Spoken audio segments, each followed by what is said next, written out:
2025년 상반기 IT 업계에서 뜨거운 이슈 중 하나는 웹브라우저 크롬을 둘러싼 미 법무부와 구글의 반독점 소송 재판입니다. 미 법무부는 구글의 독점 해소를 위해 크롬 브라우저 매각이 필요하다고 재차 강조하면서 압박 수위를 끌어올리고 있고요. 오픈 AI와 퍼플렉시티, 야후는 크롬을 매각할 경우 우리가 인수하겠다며 달려들고 있습니다. 하지만 구글은 크롬과 구글 검색이 깊이 통합되어 있어 분리가 불가능하다는 입장을 고수하고 있죠. 웹브라우저 하나를 둘러싸고 왜 이리 팽팽한 줄다리기가 벌어지고 있는 것일까요? 그리고 오픈 AI, 퍼플렉시티는 왜 크롬 브라우저에 눈독을 들이고 있는 것일까요?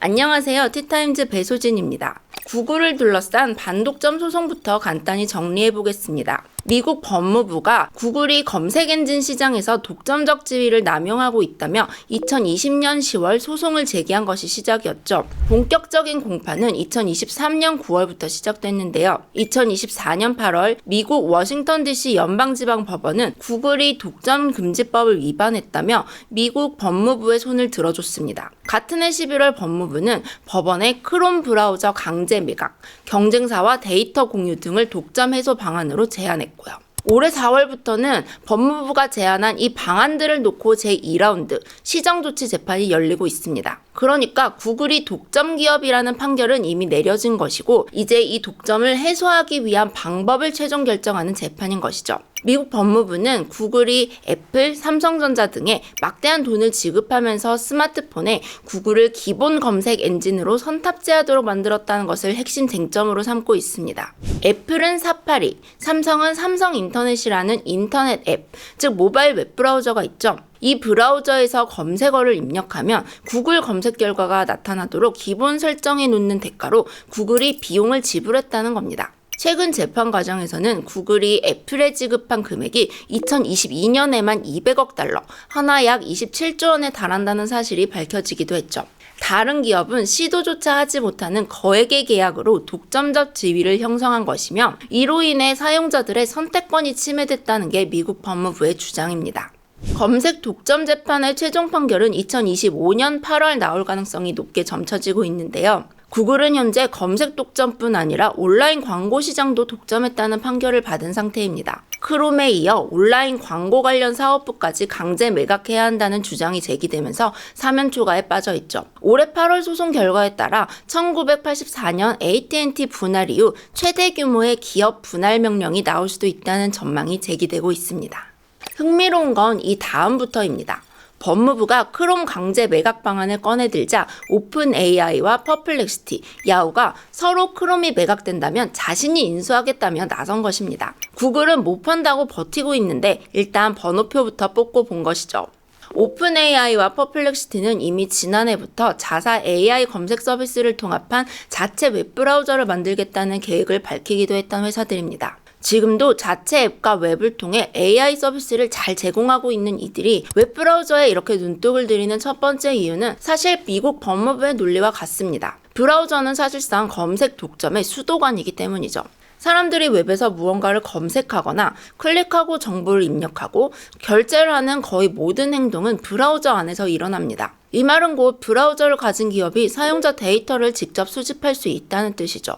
이 데이터는 클릭 패턴, 검색어, 입력 양식, 결제 내역 같은 퍼스트 파티 데이터로 AI 훈련이나 광고 타깃팅에 엄청난 가치를 가집니다. 그래서 브라우저는 웹의 현관이라고 불리기도 하죠. 이 현관만 쥐고 있으면 사람들이 어디로 가는지, 뭘 사고 뭘 클릭하는지 전부 관찰할 수 있고 검색, 쇼핑, 광고 등 사용자의 전체 여정을 통째로 따라가고 통제할 수 있다는 거죠.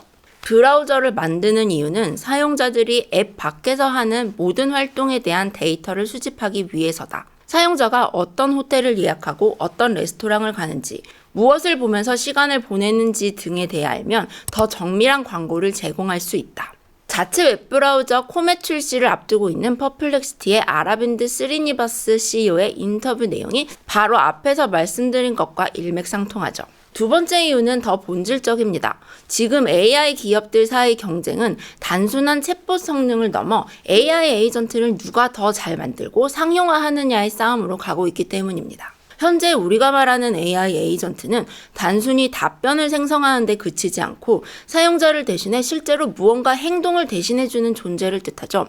그런데 AI 에이전트가 이번 주 비행기표를 찾아줘, 이거 결제해줘, 아니면 이력서 양식 채워줘 등의 명령을 받아 실행하기 위해서는 일단 웹사이트에 접속해서 거기에 나오는 내용을 이해하고 적절한 버튼을 클릭하고 또 텍스트를 입력하는 과정이 필요합니다. 그런데 이걸 가능하게 해주는 공간이 바로 웹브라우저라는 것이죠.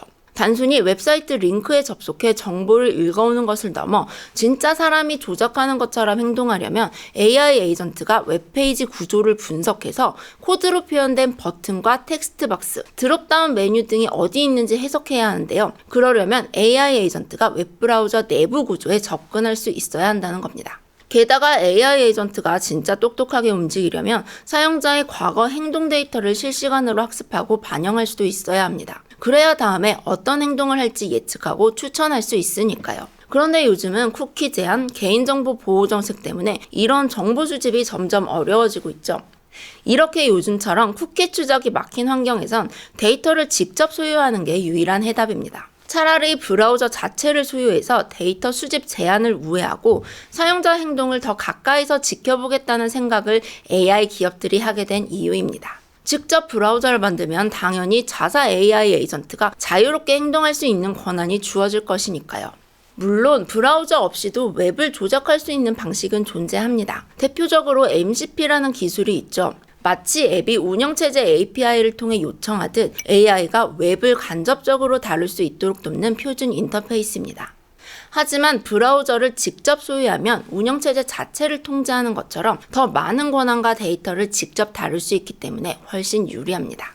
사실 오픈AI나 퍼플렉시티가 직접 개발한 브라우저가 AI 서비스를 통합하는 측면에서는 훨씬 더 유리할 수도 있습니다. 자사 AI 에이전트에 최적화된 방식으로 설계가 가능하니까요. 그리고 크롬을 인수한다 해도 이들이 당장 브라우저를 뜯어 고쳐서 AI 에이전트를 적용할 수 있는 것도 아닙니다. 기존 확장 프로그램과 플러그인 호환성 문제, 보안 리스크, 개발자와 사용자의 반발 등 고려할 것이 너무 많기 때문이죠. 하지만 이 모든 이유를 상쇄할 수 있는 크롬의 존재 가치가 있습니다. 압도적인 사용자 풀이죠. 크롬은 전 세계 브라우저 시장 점유율 66% 이상을 차지하며 월간 사용자 수가 30억 명에 달합니다. 여기에 AI 기능을 탑재해서 서비스를 배포한다고 생각해 볼까요? 이 정도 규모의 배포 채널은 돈을 아무리 많이 쏟아도 새로 만들 수가 없습니다. 그러면 여기서 궁금해지는 것이 크롬이 실제 매물로 나올 경우 가격은 어느 정도일까 하는 것인데요. 이건 사실 부르는 게 값이라는 게 대다수의 의견입니다. 지난해 11월 블룸버그 분석가들은 크롬의 월간 활성 사용자 수만 기계적으로 계산해서 매각시 가치가 150억 달러에서 200억 달러, 그러니까 우리 돈으로 최대 28조 원에 달할 것이라고 봤는데요. 하지만 크롬을 통해 얻는 이용자 데이터가 광고 매출의 핵심적인 역할을 하고 다양한 서비스와 연결하는 관문 역할을 한다는 것을 고려하면 크롬 그 자체만의 가격을 따지는 것은 의미가 없다는 평가입니다. 올해 4월에는 검색 엔진 덕덕고의 CEO 가브리엘 와인버그가 크롬 몸값을 최대 500억 달러, 하나 약 71조 원으로 추정하기도 했죠. 그런 반대로 구글이 정말 크롬을 매각하게 된다면 구글 검색의 지위는 얼마나 흔들리게 될까요? 이 질문 역시 아직 답은 모릅니다. 크롬의 주인만 바뀐다면 구글 검색이 여전히 기본 검색 엔진으로 탑재되어 있기 때문에 구글 검색의 시장 점유율은 크게 떨어지지 않을 수 있습니다. 하지만 법무부의 주장대로 브라우저에서 사용할 검색 엔진을 주기적으로 재선택하게 만드는 등의 추가 조치가 취해질 경우 구글 검색의 시장 점유율이 지금보다 10% 이상 떨어질 가능성도 배제할 수 없다는 것이 전문가들의 의견입니다. 단순 트래픽 감소뿐 아니라 퍼스트 파티 데이터 감소에 따른 검색 결과 품질의 저하, 이에 따른 시장 점유율 추가 하락이라는 연쇄 효과가 나타날 수도 있다는 겁니다. 이 같은 조치는 이미 AI 검색으로 조금씩 흔들리고 있는 구글 검색의 시장 점유율에 큰 위협이 될 수도 있죠. 2025년 4월 기준 구글은 전 세계 인터넷 검색액 89.7%를 차지하고 있습니다. 2위인 마이크로소프트 빙의 3.9%와는 여전히 엄청나게 큰 격차인데요. 그러나 챗GPT 출시 직후 93%였던 것에서 지속적으로 낮아지고 있다는 것이 문제입니다. 시장조사 업체 스택카운터에 따르면 구글 검색 점유율은 2024년 4분기 처음으로 90% 미만으로 떨어진 뒤 최근 6개월간 90%를 넘지 못하고 있는데요. 90% 미만으로 시장 점유율이 떨어진 건 2015년 이후 처음이라고 합니다. 실제로 최근 구글과 법무부 반독점 소송 공판에 증인으로 출석한 애플의 에디큐 서비스 부문 부사장에 따르면 지난 2달간 사파리 브라우저에서 구글 검색량이 사상 처음으로 감소했다고 합니다. 퍼플렉시티나 오픈 AI 같은 AI 기반 검색 서비스 이용이 증가한 게 이유라는 겁니다. 이 발언 직후 구글 모 회사 알파벳 주가가 8% 이상 급락했을 정도로 AI 검색의 위협은 상당합니다. 이런 상황이니 구글도 크롬과 구글 검색의 분리는 절대 받아들일 수 없다며 팽팽하게 맞서고 있는 거죠.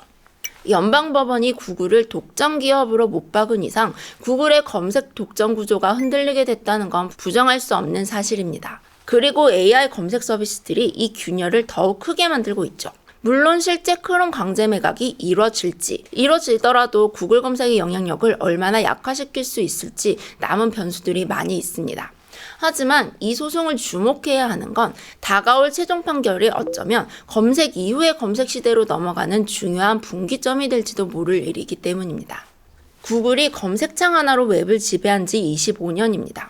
하지만 이제 웹 권력의 중심은 바뀌고 있습니다. 검색창이 아니라 사용자에게 더 나은 AI 에이전트를 제공하는 쪽으로 말이죠. 그리고 그 에이전트의 행동을 설계할 수 있는 자리가 바로 브라우저가 될 수밖에 없는 흐름인 것입니다. 이런 관점에서 법무부와 구글의 반독점 재판을 살펴보면 왜 이 세 개의 소송전에서 가장 중요한 이슈가 크롬 브라우저가 되는지 조금은 이해가 되실 것 같습니다. 오늘 준비한 이야기는 여기까지입니다. 재미있으셨다면 구독과 좋아요 부탁드립니다. 감사합니다.